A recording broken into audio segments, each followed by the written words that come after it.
Você passa a nos acompanhar também através da nossa rede social, do Facebook, também pelo nosso YouTube, pelo canal Conectados ao Sagrado. Então, graças a Deus, como muitos falam, sextou, chegando mais um final de semana. E para você que está aqui no sul do Brasil, assim como eu moro em Itajaí, chegando mais uma frente fria.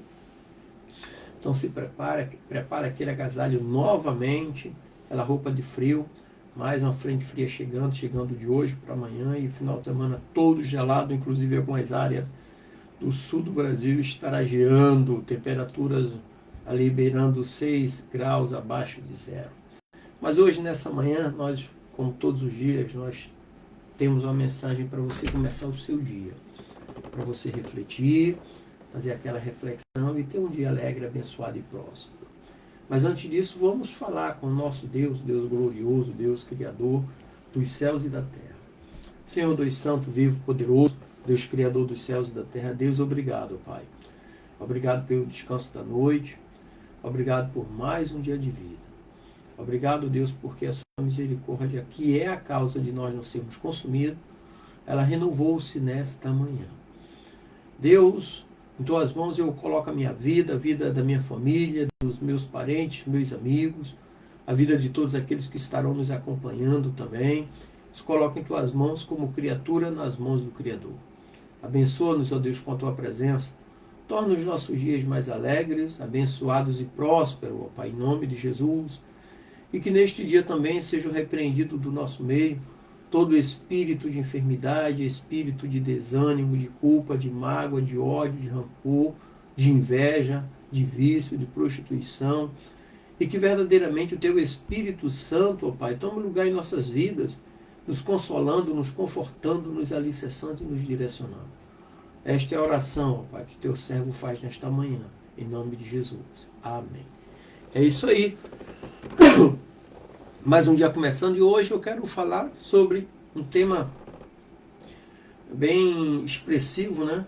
Seria: teríamos acreditado neles, os profetas?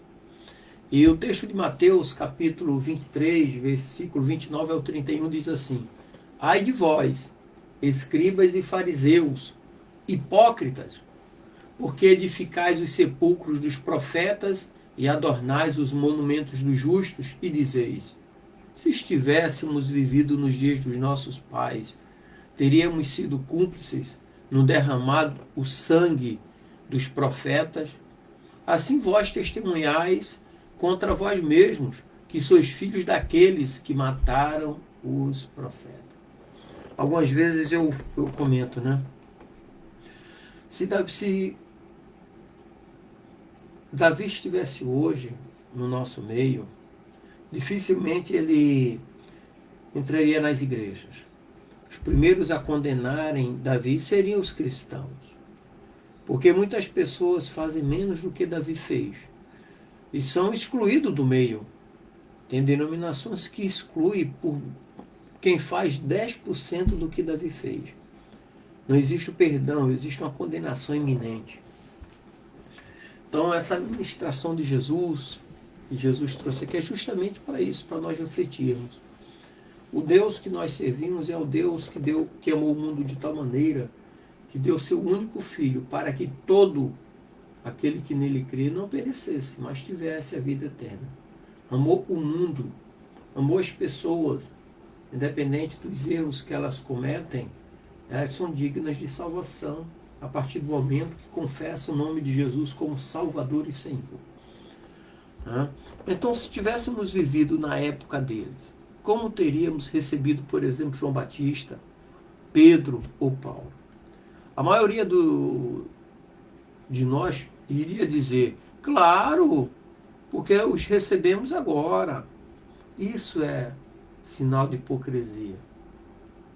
Porque muitas das vezes hoje você não respeita líderes espirituais, você não... Sabemos que existem muitas falhas no meio dos homens, mas tudo está nas mãos de Deus. Ok? Então o primeiro ponto que eu quero trazer aqui é o eremita duro, João Batista. João Batista pregou no deserto, forçando as pessoas a saírem para ouvi-lo. Se fosse nos nossos dias, muitos iriam chamar ele de sem-teto, pessoas em situação de rua, louco, iam dizer, tá assim porque foi um religioso doente. João Batista foi aquele que preparou as veredas para a chegada de Jesus. João Batista vestia-se grosseiramente e comia insetos. Ele se vestia de pele de animais e comia gafanhotos com mel. Comia insetos. Sabe? Então é aquela característica que muitos o condenariam, o chamariam de louco. Só que Deus usa as coisas loucas desse mundo para enganar, né, aqueles que se acham sábios demais, com conhecimento demais. E João Batista, muitas das vezes, era corajoso. E às vezes, além de corajoso, muito duro.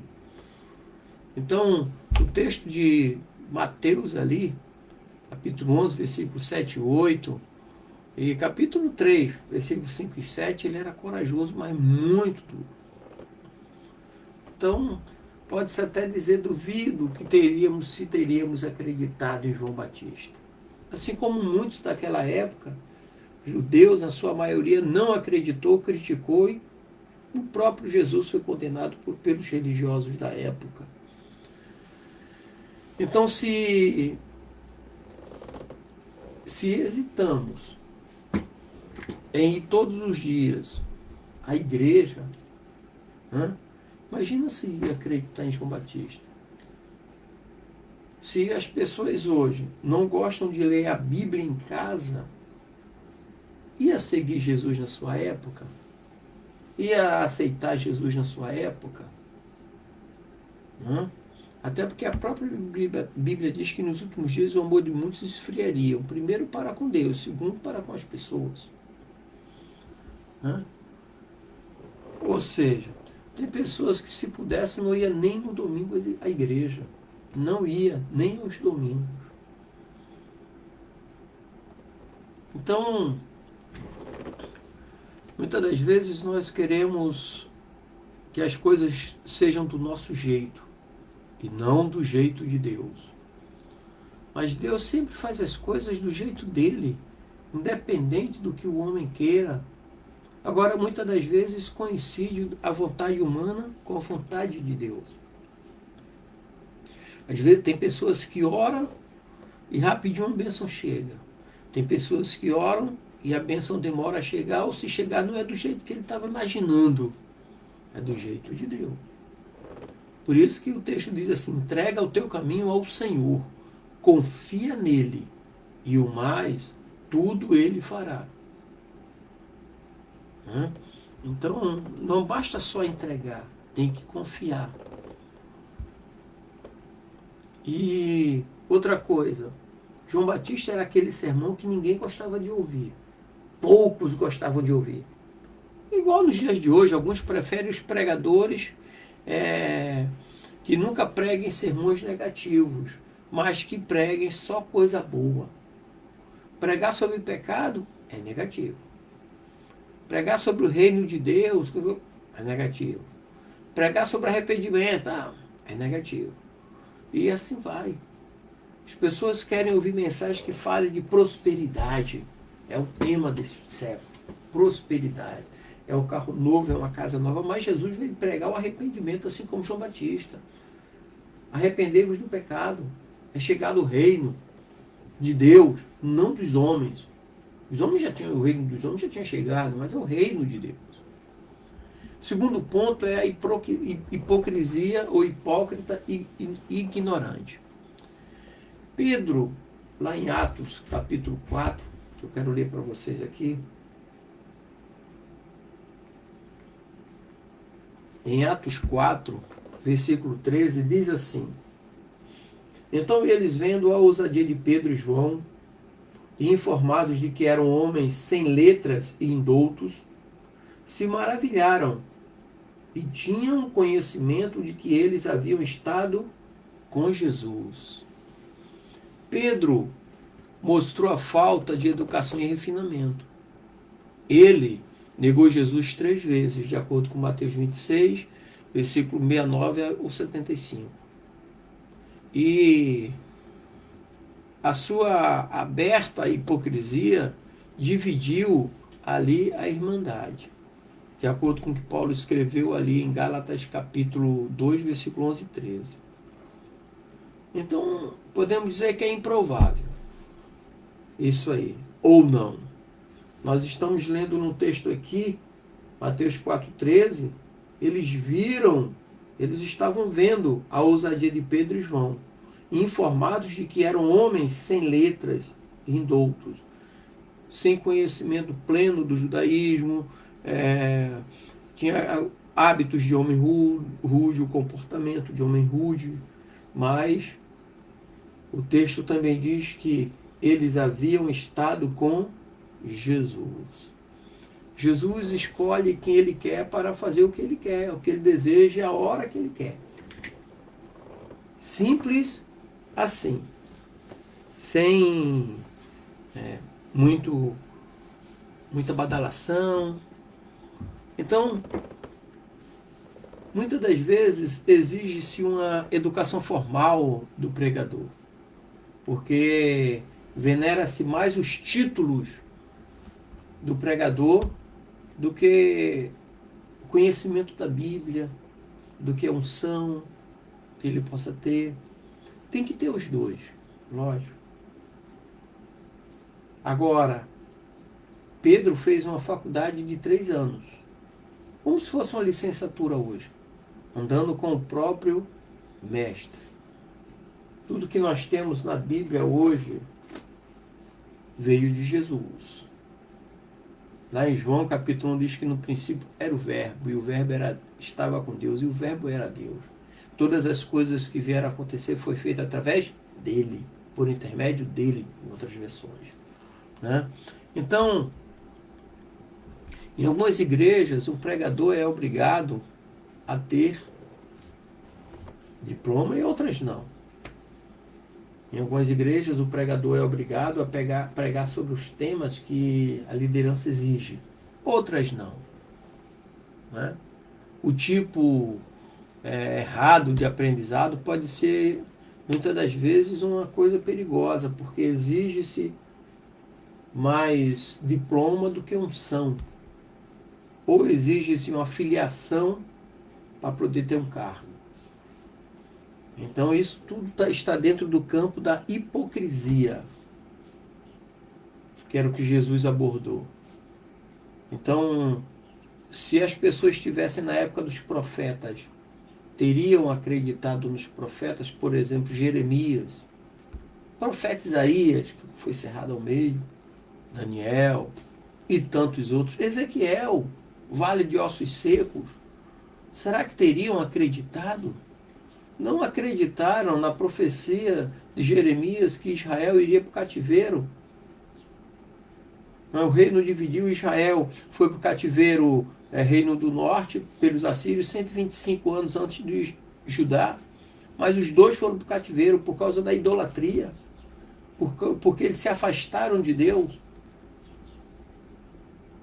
E na época de Jesus eles queriam dar sermão em Jesus. Eles queriam pregar para Jesus aquilo que eles não viviam, e seus pais não viveram. Sabe?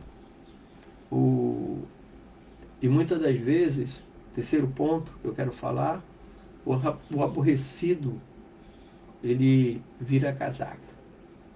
Paulo, ele foi um perseguidor. De acordo com os textos, principalmente 1 Timóteo, capítulo 1, versículo 13 ali, ele foi um perseguidor.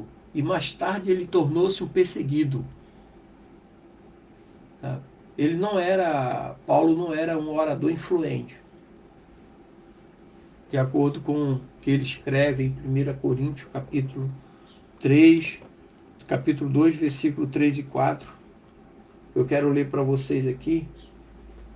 1 Coríntios, capítulo 2, versículo 3 e 4, diz assim: E eu estive convosco em fraqueza, e em temor, e em grande tremor. A minha palavra e a minha pregação não consistiram em palavras persuasivas de sabedoria humana, mas em demonstração do Espírito de poder. Palavras persuasivas, quer dizer, palavras eloquentes. Palavras que causavam comoção. Ele não tinha esse tipo de oração.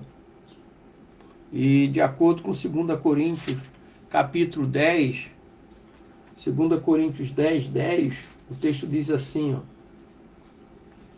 porque as suas cartas dizem, são graves e fortes, mas a presença do corpo é fraca e a palavra desprezível. Aqui Paulo está defendendo a sua autoridade apostólica. Ele era um homem que de aparência física era fraca. Ele tinha uma aparência, ele não era aquele homem de presença física imponente, nada disso. Esse era Paulo, o grande pregador do Novo Testamento. Toda a teologia que nós temos, as raízes são paulinas. Paulo escreveu doutrinas bíblicas para todas as igrejas. E as doutrinas cristãs que nós temos hoje vieram do conhecimento e da unção que Paulo possuía. Será que a igreja hoje receberia Paulo dentro da igreja como pregador? Então, se usamos a vida pré-cristã de uma pessoa como a de Paulo, muitas das vezes nós temos que parar um pouco para refletir. O que nós estamos fazendo agrada a Deus?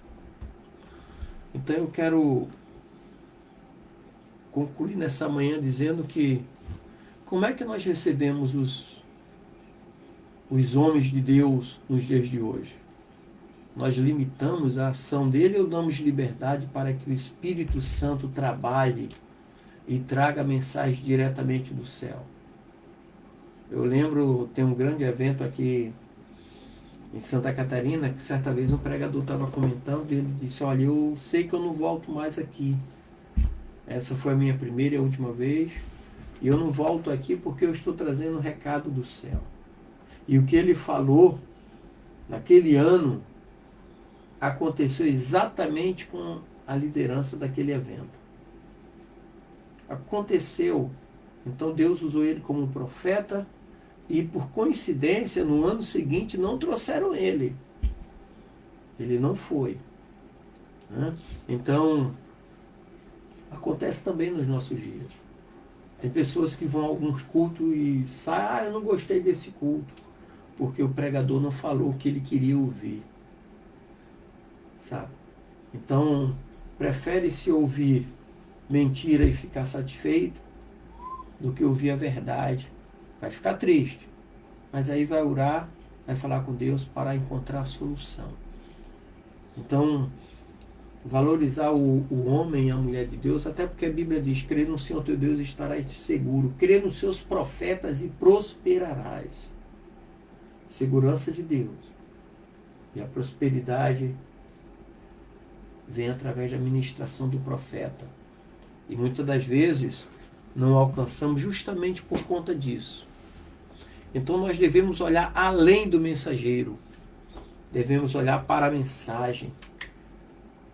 Nós temos que olhar para o altar e ver que aquela ministração está vindo do altar que foi constituído por Deus. Está vindo do céu. E não olhar para o homem que está pregando. Davi era um homem cheio de defeitos, que hoje possivelmente não faria parte de nenhum grupo eclesiástico por causa dos pecados que ele cometeu. Mas ele era um homem segundo o coração de Deus. Os salmos de Davi, prega-se a Davi como um homem segundo o coração de Deus.